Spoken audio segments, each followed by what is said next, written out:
Well, today we're receiving a very controversial personality. Those who hate him and those who love him. His name is Tommy Robinson. He's very known in England, in America. He's less known in France, but he put always his skin on the game. That is, he plays his life. He has been twice in prison, and he's fighting for what he called Western Christian civilizations against all fascism, all extremism, all fanatism, and he really fight for that very much. And he's known. He's 43 years old. He began with the English Reform League, then European Reform League, and for the UK, and he's for the fight against, as I said, all the things that really put England at risk and Europe at risk on his side. And he made a documentary, Silenced. And I remember that everybody tried to ban this documentary. It's about a school in England, and a Syrian student was supposed to be aggressed, to be beaten by English students, white students. It was like that, and he discovered and he made the inquiry that it was not at all the reality of the thing, and I want to tell you Tommy Robinson, but first I want to ask you about this incredible grooming gangs affair in what happened for 10, 20 years maybe. You have hundreds, why thousands of young English girls aging from 10, 12, 14 years old who were harassed, who were made into prostitution, who were drugged, who were raped by Pakistanis immigrants, kind of Pakistani immigrants. How did this happen in England? The nation of Bill of Rights, the nation who invented the Magna Carta, how come for years and years, I mean, this incredible thing happened in many towns of London, and with the complete silence of the politicians, of the press, of the police, of the social helpers. Nobody said a word until a few years ago, and you fought for it, and you fought to make the things known. So what happened? How could this happen in England? Tell him. Well, I'm glad. First of all, we didn't start talking about the film Silence, because I would receive a 2-year prison sentence straight away. For the rest of my life, I cannot talk about that film. The grooming issue, which the correct term isn't grooming, it's rape jihad. Muslim men make up a population of 3% of the UK population. They're responsible for 90% of the convictions of men who rape. 30% of the men convicted for these rapes are called Mohammed. Fear is paralysing. And the fear of being branded racist paralysed an entire nation. That is the power of political correctness. There are multiple other things that played its part in this cover-up, in this silence. Also, the fact that the Labour Party, our political party of Labour, cared more about power and votes than they did about protecting young English girls. Our daughters were sacrificed. Sacrificed for the multicultural utopia idea of the left. The reason I have faced such controversy and I have faced such an onslaught from the establishment and I've become an enemy of the state is because the state have dirty hands in this. The state knew full well. You talk 10 to 20 years, this has been going on for 40 years. It's active in every single city with an Islamic community. Every single city that has an Islamic community, their men are raping our daughters. And when I started in 2009, when I formed the English Defence League, I was told I was hate preaching. I was told that I was fear mongering, that I was lying.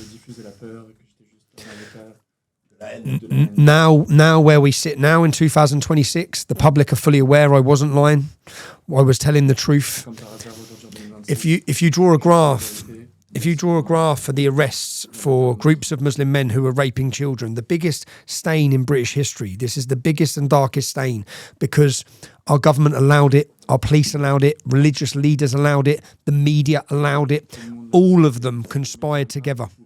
All of them conspired to facilitate and accommodate the rape of a generation of Britain's daughters.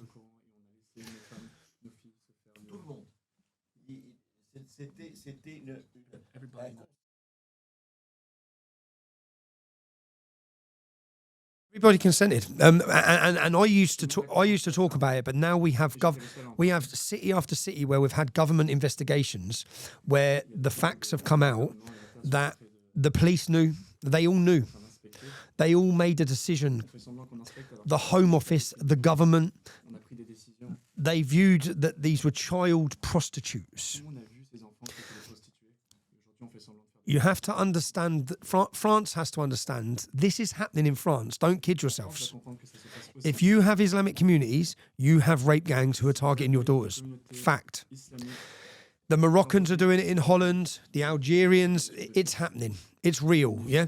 And your government are probably hiding it in the same way, because if we were allowed, why would the government hide it? Because the government are the people who imported these people. So they've imported them in, they've brought them in.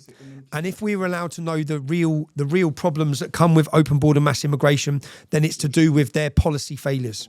It's their policy decisions that have brought this barbarianism into our towns and cities. I want you to understand. Tell me the city you've heard of with regards to grooming. Have you heard of certain cities, certain towns?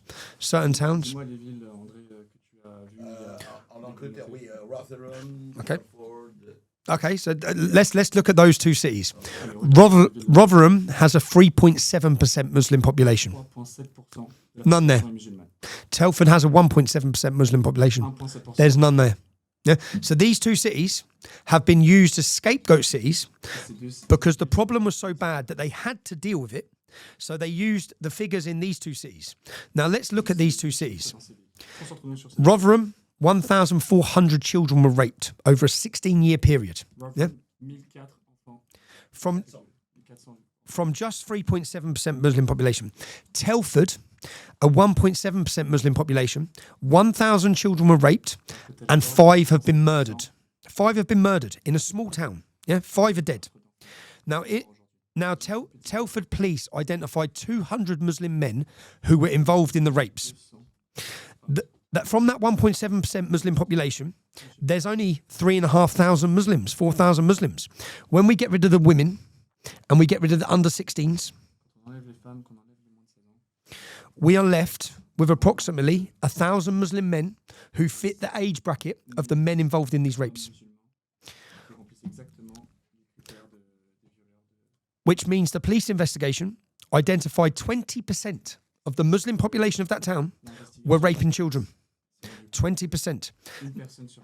Now, when you look at that, think of my hometown is 50% Muslim. Now, you've spoke of Rotherham and Telford, 3.7%, 1.7%. What do you think it's like in Luton, Bradford, 50, 60%, Birmingham, 50%, Oldham, 33%? Now, all of this blew up whilst I was in prison when Elon Musk shared the stories, yeah? He shared the stories because of what happened in Oldham. Now, Oldham has a 35% Muslim population, and they have stopped any investigations. So you know about Rotherham, you know about Telford, because there were investigations. When the Muslim demographic is larger in other cities, they have just quashed it. So there is no investigation. They vote it down. They don't allow it. So the true scale of the problem, no one even realises how big and how bad this problem is. People think of these two towns. a rape gang inquiry that's happening now, which the government have refused, so another political figure is doing his own, has identified 85 cities where these gangs are working. And that doesn't include my city of Luton, and I know hundreds of victims. My cousin was a victim to these gangs at 14 years old. My cousin was a victim.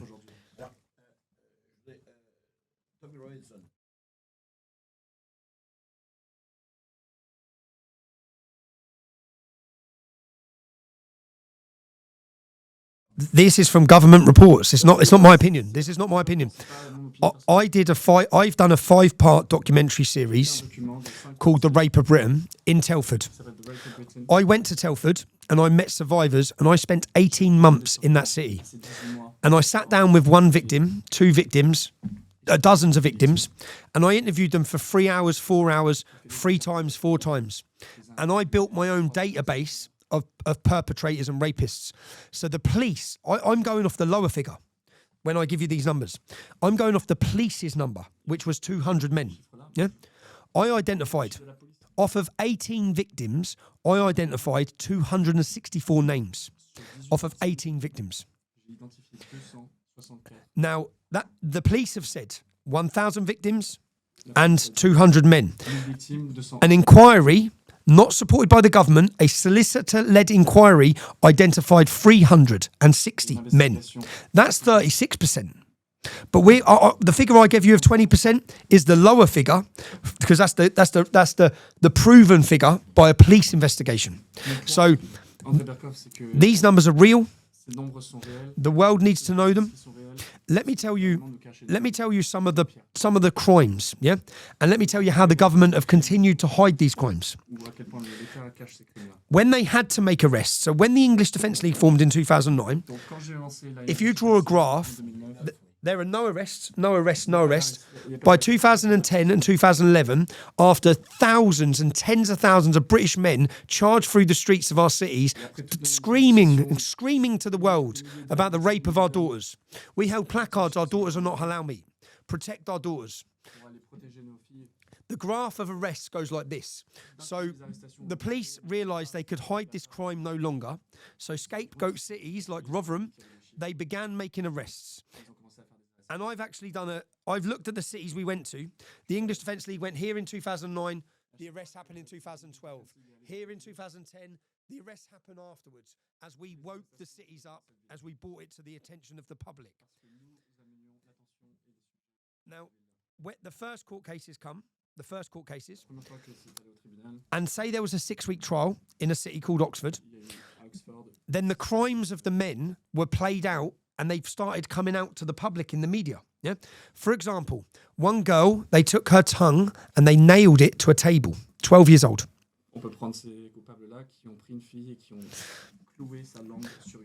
Another child, they got a hot iron rod with the letter M, they heated it up and they scolded her bum because she was the property of Mohammed, 11 years old. Two fathers whose this is all in government proven documentation.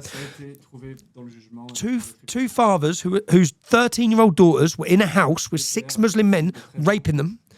The dads went to the house to get their daughters back. The police turned up. They arrested the dads. They left the children in the house. Okay, they left the children in the house. This is in the J report. This is in the government study. A young 12-year-old girl was drunk in a derelict property, being raped by 8 or 9 men. They were all abusing her. The police come to the house where she was. They arrested her for drunk and disorderly. They let the men go. So they let the men go. So this is what was happening, and this is why when I started my movement and started talking about it, it's why I've faced relentless prosecutions, slander, demonization. The media are corrupted. The media knew about this. In fact, there's one journalist called Andrew Norfolk who has been given awards for publicising this and bringing it to the attention in 2014 with the Rotherham case.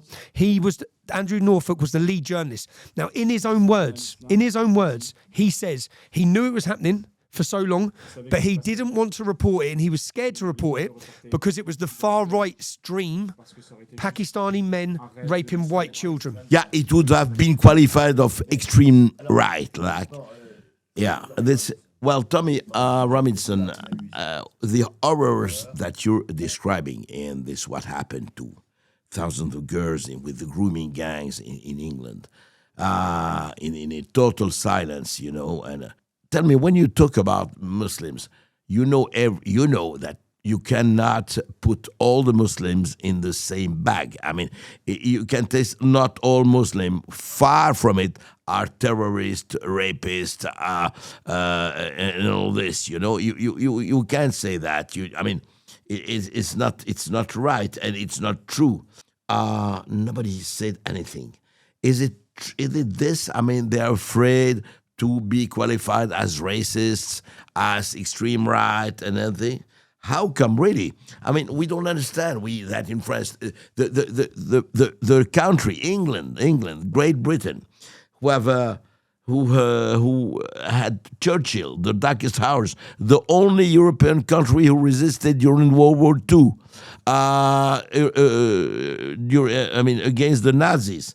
How come you have arrived in this country that people put people in jail because they have written something on Twitter, on X, because of opinion? Now people who have different opinions can be pursued. Police come at their home and say, "Oh, you say that, and you say that, you say that." This is incredible. I mean, okay, we say the fear of being qualified or labeled as fascist or extreme right, but isn't now, Tommy Robinson, really cowardice? It is not real, pure cowardice. Yes, we have bred a generation of cowards. Oui, nous sommes une génération et nous l'avons éduqué comme ça. Britain, France, Europe. La France, l'Europe. We're weak. We've become weak. We have forgot who we are. On ne savons plus qui nous sommes. We forgot who we became are. weak, isn't it? We forgot our history. We forgot what our forefathers did. We forgot the importance of being a man. Oh, but we haven't just forgot. It's been an orchestrated attack on who we are, on our history, on our pride, on our identity. We are lost. We've been lost. Christianity has been under attack. Our foundations, every other cultural identity is celebrated apart from ours. We're made to feel racist, and we're made to feel ashamed of celebrating who we are. A country and population that had pride would never, ever have allowed this to happen. Now, what was the first question? And the first question was... Oh, no. Not question. all Muslims, of course. I grew up in Luton Town. Yeah. Moi, j'ai grandi dans la petite... All the Muslims I are know not some brilliant Muslims. in the same bag. Who I love. Que j'aime. But Mais because they're a great Muslim, that doesn't mean Islam is good. parce que eux sont des super musulmans. It means they're a good person. L'islam, mais bien en tant que religion. The problem of non-assimilation, non-integration comes from the core teachings of Islam. Now, Des enseignements fondamentaux de l'islam. in the period when we're talking about the rape and the rape jihad, Le viol, le djihad, in that period we had 1,000 victims in Rotherham, 1,400. The belief is that hundreds of thousands, if not millions of actual rapes have taken place. Do you know how many Muslims millions et millions de viols. went to the police and reported these crimes Est-ce que tu sais, across the whole of Britain? How many Muslims do you think in that 40-year period of these rapes, bearing in mind dans ces 4 années de work, businesses, pizza shops, taxi drivers, entire communities, 20% we know in Telford were raping. So within their community, they all knew it's happening. Do you know how many Muslims reported it? Not one. So yes, not one. So we can have some good Muslims. We can. But they're not going to save us. They're not going to save us. They're not going to stop this. They're not going to confront it. They're not going to deal with it. 64% of British Muslims 64% would not report on another Muslim who was joining ISIS. Yeah? And again, all of this comes from the doctrine and the teachings of Islam, that they can't side with the kuffar, they can't side with a non-Muslim. So, yes, we must separate, which I do all the time, Muslims as people and the doctrine of Islam. In the UK, we have had Sikh immigration, Hindu immigration, None of them communities act like this. None of them behave like this. None of them have the violence or hostility towards the host nation. This is a matter of mixing oil and water. And when you bring in Islamic immigration, you are trying to mix oil and water. It just doesn't work. Per se, it doesn't work. What changed the landscape, what altered the landscape, is mass immigration. Islamic immigration. So Non seulement l'immigration de masse, the town I'm from has every culture, every identity. chez moi, When I was born in 1982, we had one mosque. We now have 45. aujourd'hui on a 44 mosquées. Luton, my town, 30 miles north of London, is a blueprint for every town and city. The demographical change and the influence Islam has. So the fear to deal with anything, to deal with the Islamic community, the fear. You know how they behave. They riot, they burn. No other community does this. They riot, they burn. So because they riot and burn, the government are scared. Everyone's scared. So they appease, they pander. They get away with, we've just seen the crimes in what America have just seen in Minnesota shows that in order to continue with the vote, they were happy to let them get away with billions in fraud, as long as the Somalians are voting for the Democrats. So they turn a blind eye to rape, to murder, to jihad, to war. For them, the migrants are the electors. They will be voting. They import immigrants, mass immigrations, to vote. They say, we don't care what they do as long as they vote for us. So that's it. In 2013, in Luton, En 2013, I looked at the government's website for the growth forecast for population in area. And the Pakistani and Bangladeshi community, this growth forecast was 2013 to 2030. So over 17 years, the Pakistani and Bangladeshi community were going to increase by 70 to 77%. You say 70%, that's it? Increase. Okay? In a 17-year period. That was the government forecast. The white and black community, the non-Muslim community, by 1.2 to 1.4%. So the local politicians know the future donc les politiques locaux savent, lays with the Islamic community. Ils savent que ces populations sont At that point, we, the white English working class, we are irrelevant because power, the future of power lays with the Islamic community.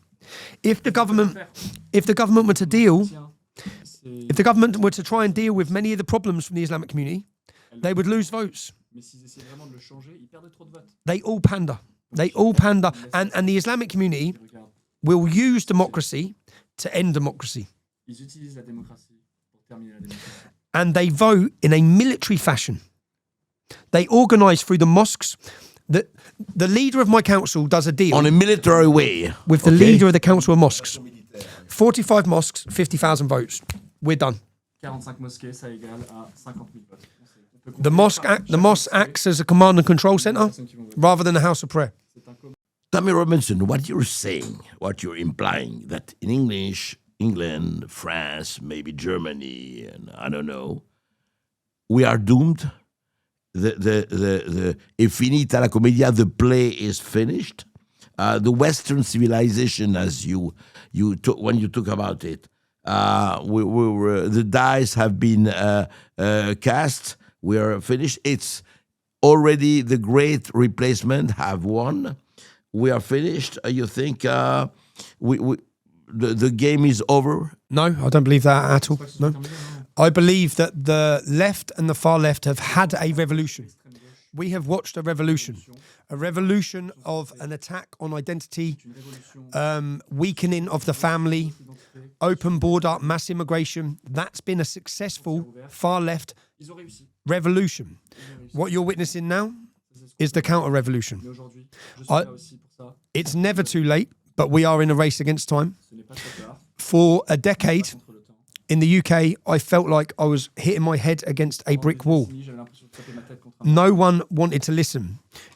You spoke about, in 2010-11, we set up a European Defence League. Europe wasn't ready. Europe wasn't ready. Europe wasn't listening. What we have witnessed now, in the last 24 months in the UK, is a cultural revolution is happening. They can't stop it. They will not stop it. People who were asleep are now awake in their millions. People are listening. People are listening. They didn't They're listening because the problems that I used to talk about were confined to towns like mine, rough working class areas. The problems are now spread everywhere. Everyone can see them. Censorship, the establishment used censorship through social media. I was invisible for 4 years. Deleted off YouTube, deleted off X, deleted off... During 4 years, off that's Twitter, it? deleted off Facebook, deleted it from everywhere. Invisible. Elon Musk buying X has give us a town square for debate. The public can now watch. Something huge is happening. People would have seen our identity celebration on September 13th, the largest gathering of British patriots in history.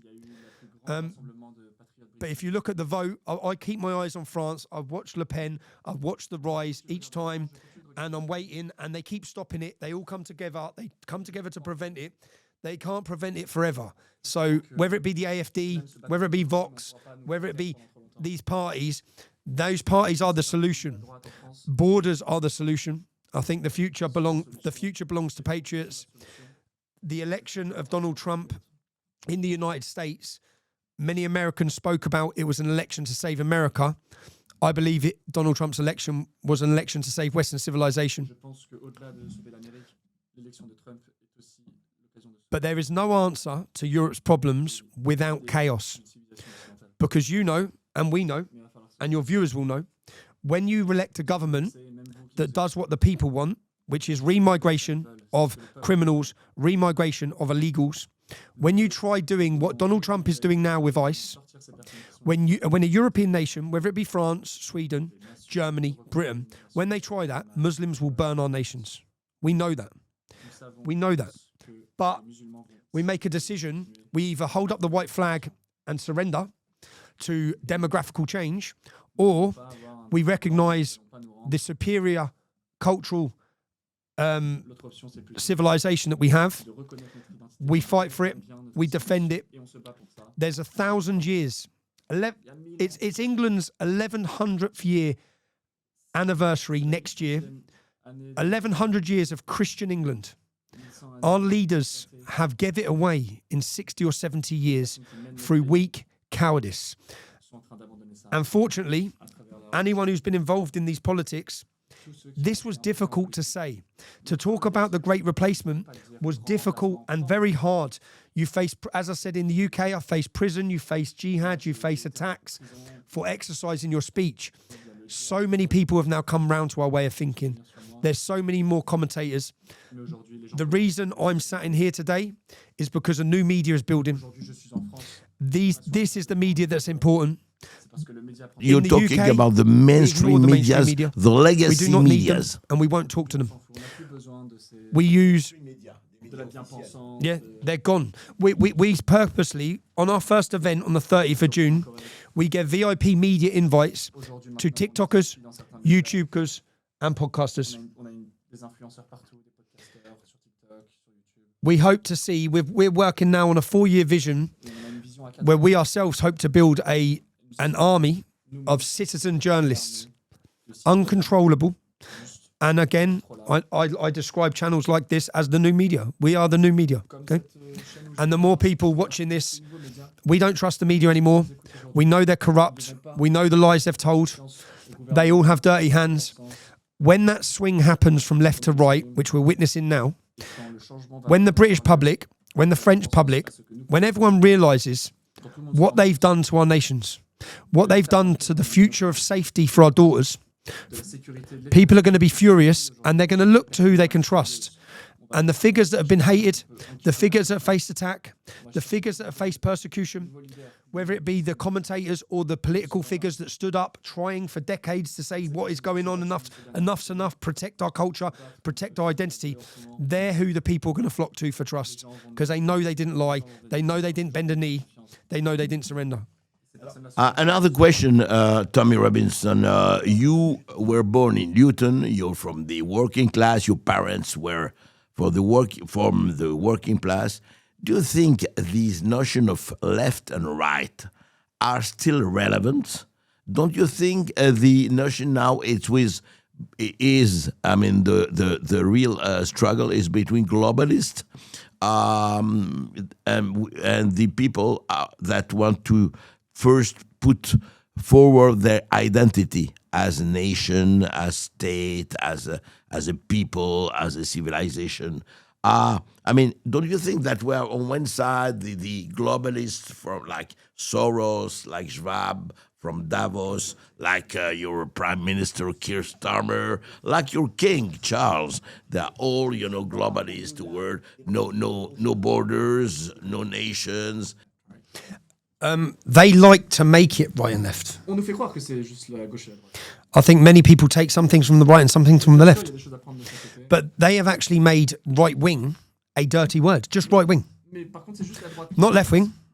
Le médecin, We never hear about the far left. We always hear about the imaginary far right. dont on entend parler, They try to equate, in the UK, they try to equate the far right with the jihadists. ils essayent de mettre au même niveau. The reality is, there is no far right. Right now, your media in France, you have had 2 British citizens for the last 7 days in custody in Calais. Okay? Vous avez eu They call them, your media called them militant far right activists. They're just British men. They're not far right. Okay? They don't hold these extreme views. They're just fed up of the great replacement. They're fed up of seeing their culture. They're fed up of their women being raped. They're fed up.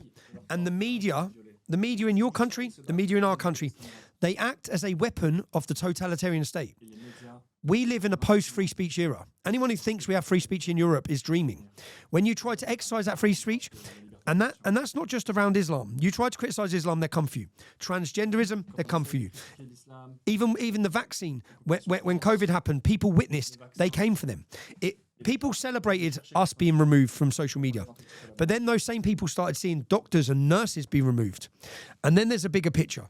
So many people have distrust. The media are the weapon that are used to destroy us. The courts are used. You saw in the film Silence that I produced. That is the weaponization of a judiciary and a system in order to attack citizens who are speaking out. And that's not just happening. Look what's happened now with Le Pen. Like with the 5-year ban, it's happened. If you look at every political leader, Geert Wilders, even if you look at Morten Messerschmidt in Denmark, any of the leaders who spoke against the European Union have faced relentless targeting by the courts. Look at what they've done to Salvini for 6 years. Any leader. So the courts are a weapon. Look what they've done to Donald Trump. Look what they would have done to Donald Trump. He'd have spent the rest of his life in prison if he did not win that election. Look at Bolsonaro. Yeah? This is a weaponization of a judiciary, and that's why I felt my film that you talked about earlier was so important, because the story was far bigger than Tommy Robinson. It showed how they operate, how corrupt it is, and the only benefit we have now is that with Elon Musk buying X, with new media, with the people who aired that film in Brittany, in your country, we have a way of reaching the public that is growing day by day. Their ability to silence us, the monopoly of control they had, it's disappearing.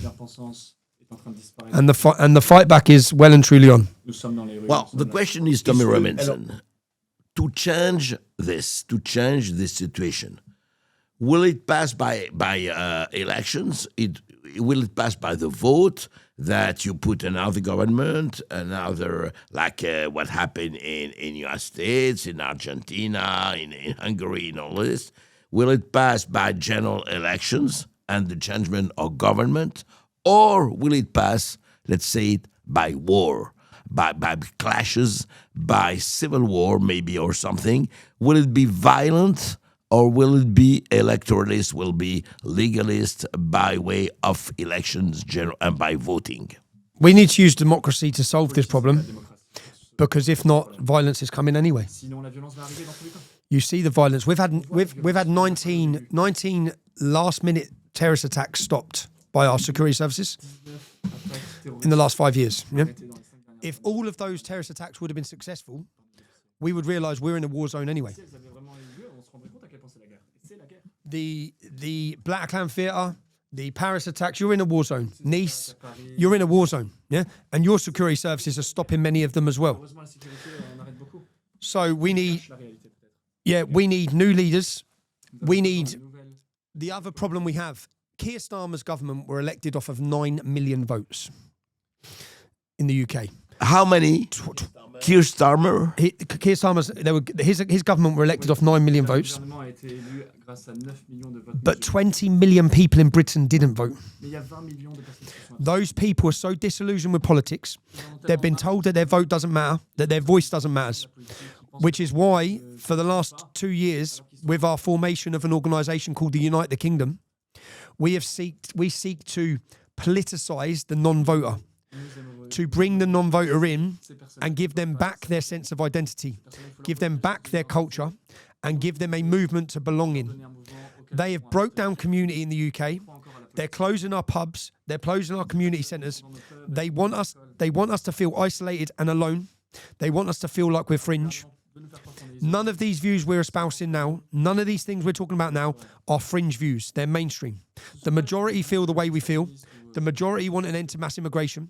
The majority want illegal immigrants gone. They want criminals gone. So we need to bring people together, and that's what our vision. This isn't just politics alone will not solve this.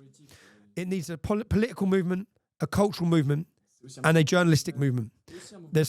All three of them need to work together, because it's all three of them that have been attacked and attacking us. I want to ask you about somebody, about a personality that is, she's very near, very close to your ideas. I'm talking about Giorgia Meloni, who took power in Italy. Now it has been 2 or 3 years. And do you think she has succeeded? Do you think she goes on the right way? Or no? What's your opinion about Giorgia Meloni? Hands are tied by the European Union. Je pense que dans tous les cas, les mains sont. I think that she wants to. I think she was elected by the people to bring change. But at the same time, Italy as a country is reliant on the European Union money. So she can make a fight, but not make the proper fight she needs to make, because her hands are tied behind her back by, again, an authoritarian regime of the European Union. But Well, yes, but England made the Brexit, and England left the European Union. Has it changed something? because none of the parties enforced what we elected them to do. We had Brexit in name only. Brexit in name only. And when we voted for Brexit, it wasn't that we don't love Europe and we don't love Europeans. We are part of Europe. It's that we despise the authoritarian regime of the European Union, which seeks to import, along with the European nations, to decide that we have to have migration from these countries. We have to give them housing. We have to. So there, I think now with Donald Trump getting in power, figures like Meloni, figures like Viktor Orban, they will gain more confidence. They now have a friend in the most powerful nation on the planet who thinks like us, who is seeing the destruction of European cultural identity. Remigration as a word, you couldn't say it 24 months ago. This was not a topic of conversation. Now everyone's talking about it. It's become, the Overton window has shifted so quick, so fast. What's palatable to discuss has now, our views have now gone mainstream. They can't hide them anymore. And the public will follow. Men follow courage. That's what men follow. Men will follow courageous leaders who don't bend their knee, who don't surrender to threats of violence. And it's dangerous to have these discussions, but the more people that have these discussions, the more people that stand by the people having these discussions, the safer it gets as a wider. The problems we face in Britain are problems for France.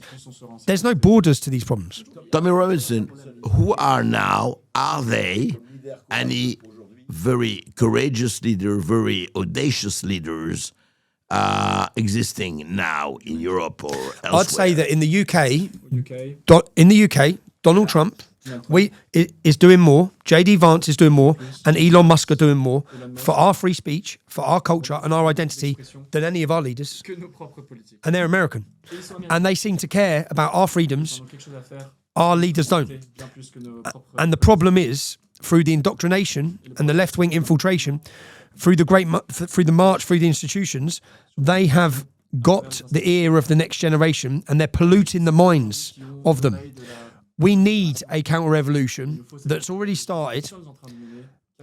I look to leaders. I look to Alice Weidel. I look to Alice Weidel in Germany. These are the future leaders. I believe Le Pen, they may stop her, but Yeah. Her number 2 now is right. I want to come back to you, Tommy I like Robinson. Ericsson Moore. I've watched Ericsson Moore. I like Ericsson Moore. I think he's strong. He's never bends his knee.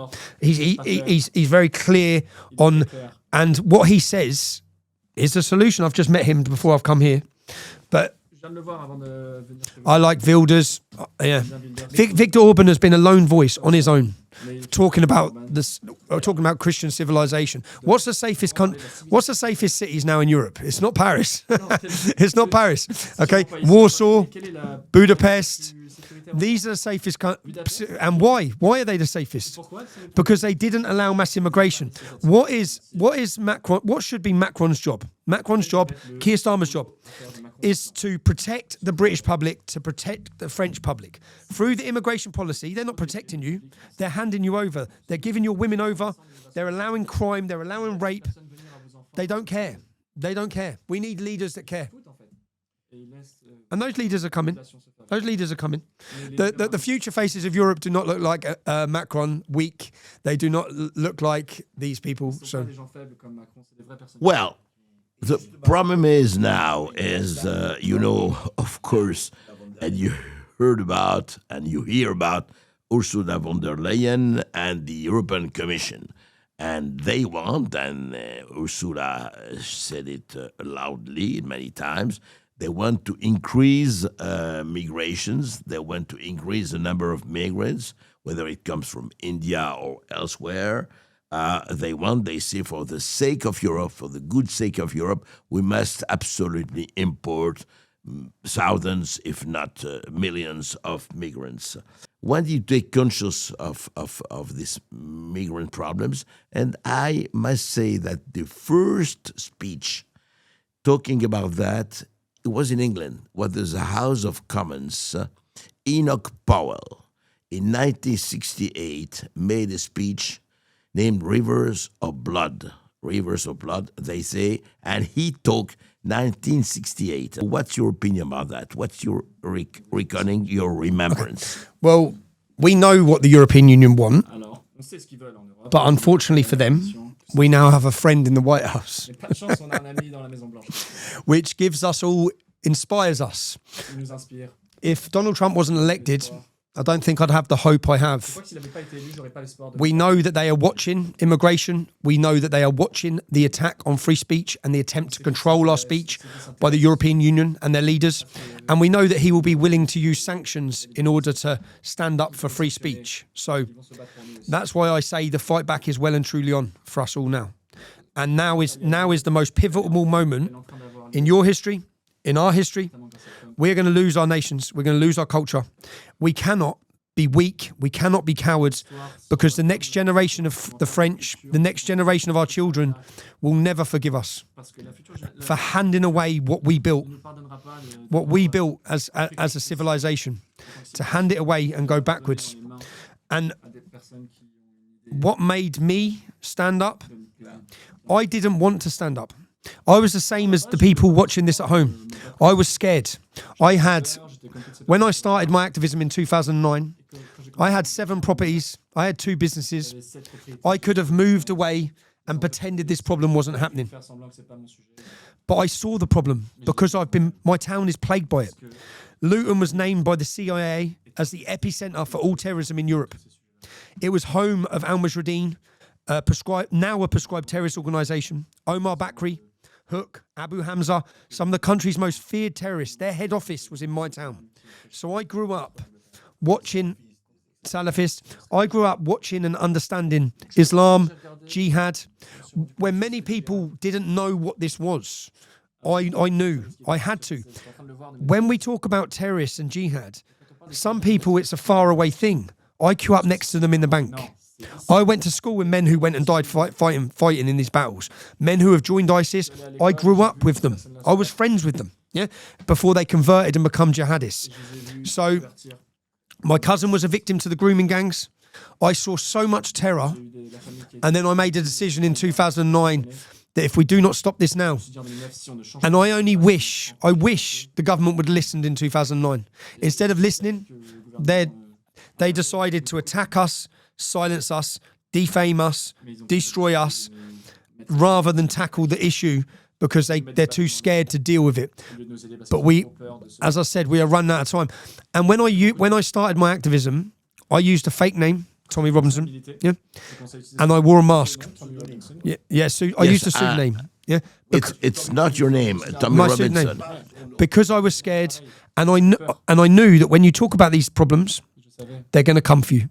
I have had 12 government warnings in the UK. It's called an Osman warning, where they have threat or intelligence of a plan to kill you. I've had 12. Yeah, I've been told by my local police force in 2009 Many wanted to and kill you. You received numbers of they told me death to leave threats. and not come back if I want to remain safe. Yeah. So I was the same as the people at home. I was scared. I had a job.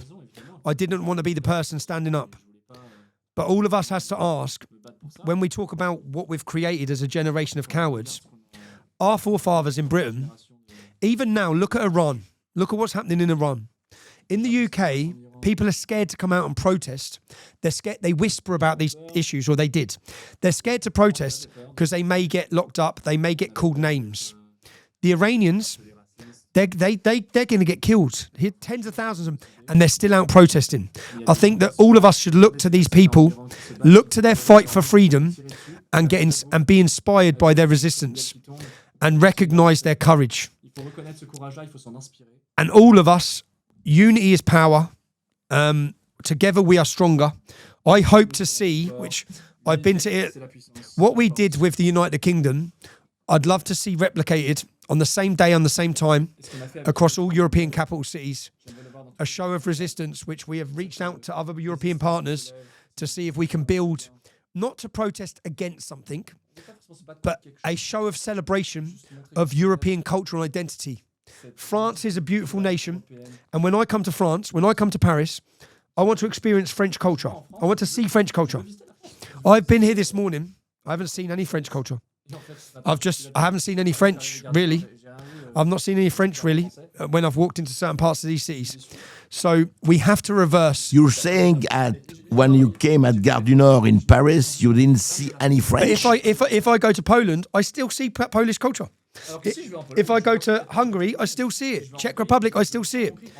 You could step off a plane. You could step off a plane in Paris, or in Berlin, or in London.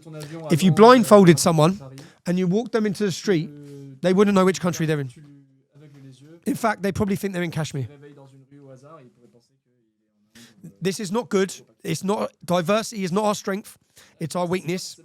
And we have I want to recognize. give you a reinsurance, Tommy Robinson. No, French is not lost. We have a very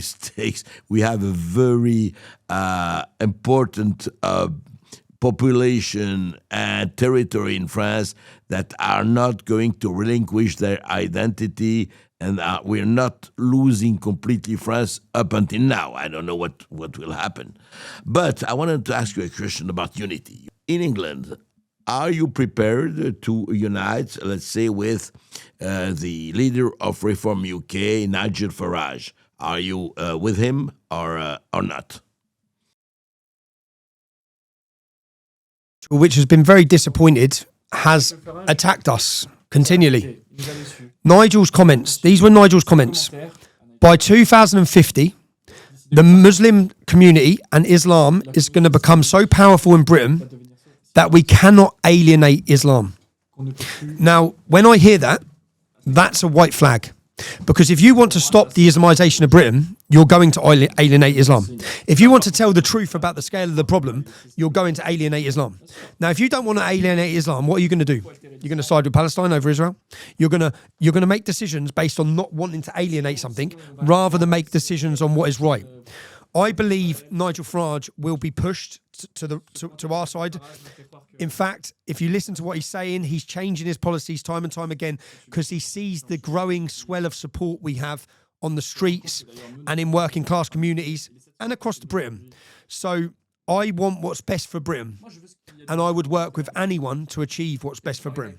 Well, the question is, are you calling for European movement, for European really force that will really put change in our continent and maybe outside our continent.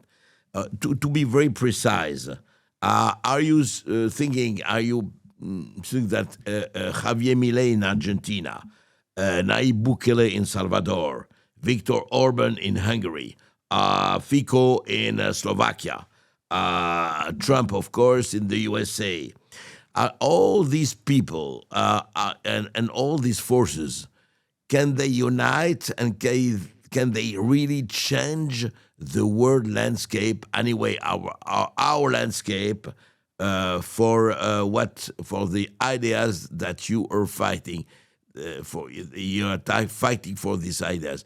Can all these forces unite, and will they unite? If at the same day, at the same time, patriots took to the streets of France, Germany, Poland, Holland, Britain, all of these nations, if they did, it would strike the fear of God into the establishment. It would show unity. Well, It would taking the also streets. inspire Europeans. It would also inspire those people who are scared. When we took to the streets of London on our events, we wanted to inspire Europe to say the time is now. The time of apologising is gone. The time of standing up, being vocal, celebrating who we are, celebrating what makes us great, what makes us different, and the success of our nations and our people. So, yes, when I watch patriots in France one day, and then a month later I see patriots in Germany, I think it's good. But imagine the scenes of all of those patriots on the same day at the same time. It would send a message to the world that Europe is fed up, that Europeans are fed up. They're fed up of the dictatorship rule of the European Union.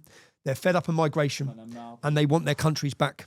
So I have a vision, and many Europeans I've spoke to have the same vision, that if all of these groups, not under individual parties, but not under protesting against anything, but under just a French celebration, a British celebration, a German celebration of culture and identity, it would show unity. If you could go from a screen in London, and there were screens in all the capital cities, and we went from London, and we went to Berlin, and then we went to Paris, or any city, could be Lyon, and we went to different... Even in the whole world?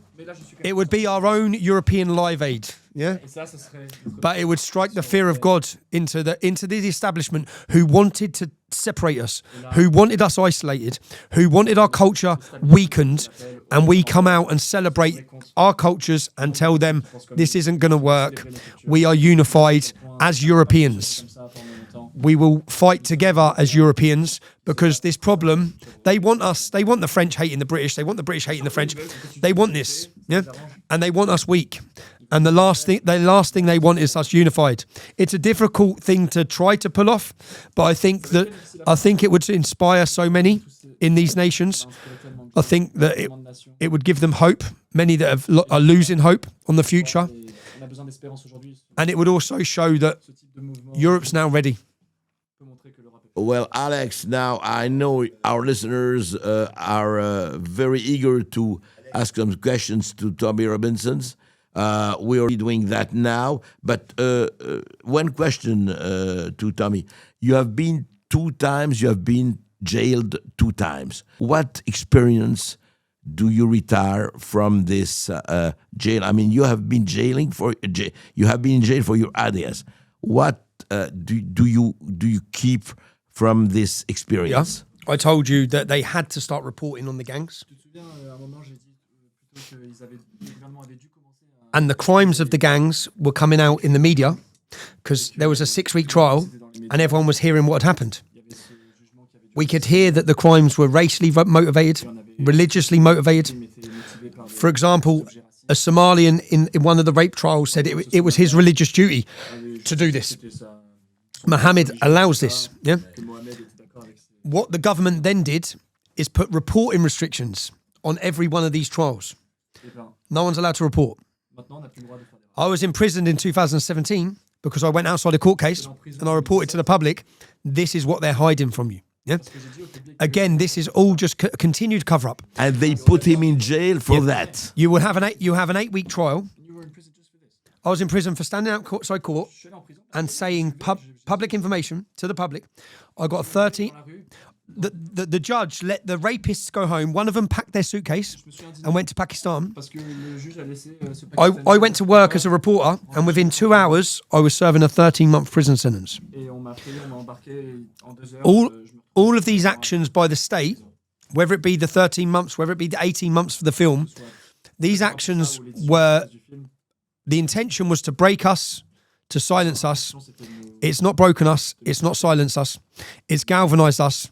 It's brought our story to the public around the world's attention.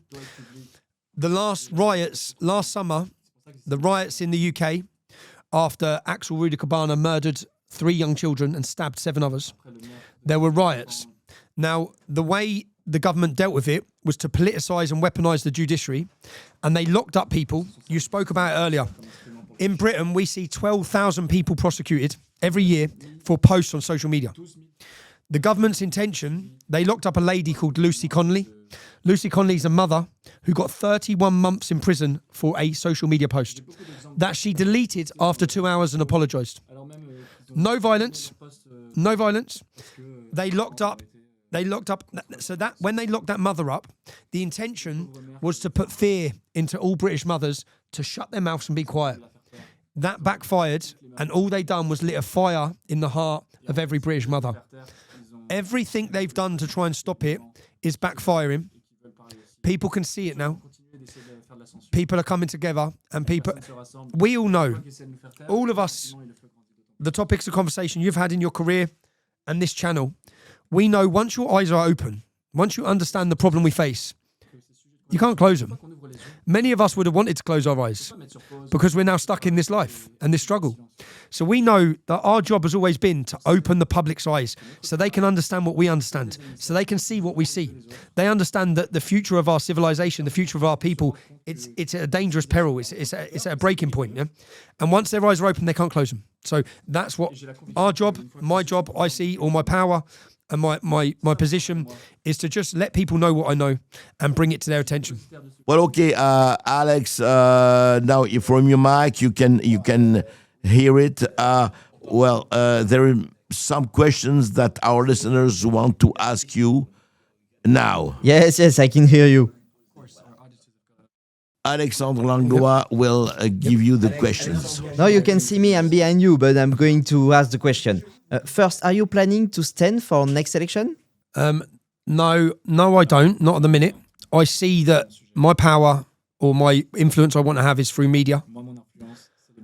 I want to replicate a citizen journalism brand across an internationally known one. This is our plan, where we train citizen journalists, where this is a war of propaganda and a war of knowledge.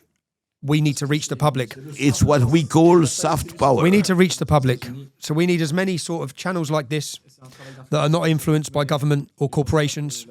We need many more. We need to build them, and we need to awaken the masses. That's what my position is. I don't rule anything out, but I like my position. I enjoy my media and I enjoy my journalism. But at the same time as that, if you change the culture, you change the politics. In the last 24 months with Unite the Kingdom, we've shifted the culture, and we've shifted it through identity. Many British are not rich enough or poor enough to care about politics, but they care about identity and culture because they can see it in danger. But we need them to know that they have to register to vote. They have to be political. And I hope that political parties shift, and many of those shift. I think that if you get involved in politics, sometimes it makes you limited. I like to play my role by outside. the cultural battle. Alex?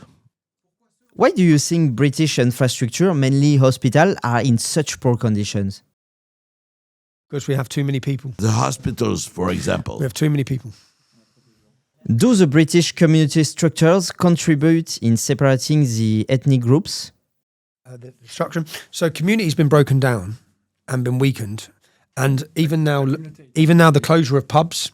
What the beating heart of British culture? The beating heart of British culture is the pub. We're talking about It's the the place. pubs. It's the place. It's the place that men come together and communities come together, where they talk about problems. They're not happy with that. When we started the English Defence League, we built a national movement from the pub. Our home was the pub. Our community centre was the pub. They are closing them. The new government, Labour, are taxing them. They're rising their prices. They do not want us having community centres. They do not want us having areas or places to come together. Because when we go into the pubs, what do we discuss? The failure of government. Where would a revolution start? A revolution is a few thousand strong men coming together, which is why we see the feminisation of men, the weakening of men, the low testosterone levels. They are breaking down what it means to be a man, and we should never apologise for that, for being men. Yeah, we must excuse ourselves to be men. The pub.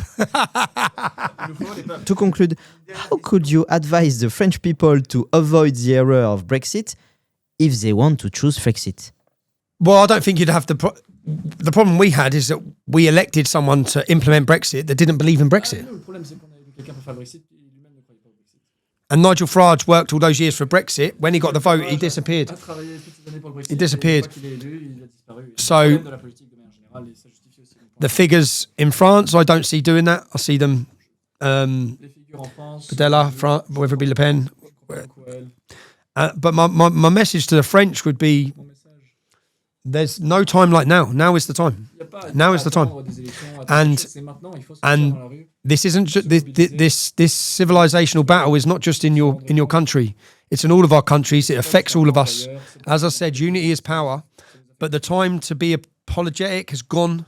The time to be worried about treading on people's feet or worried about offending people, it's gone. Okay? We cannot worry anymore.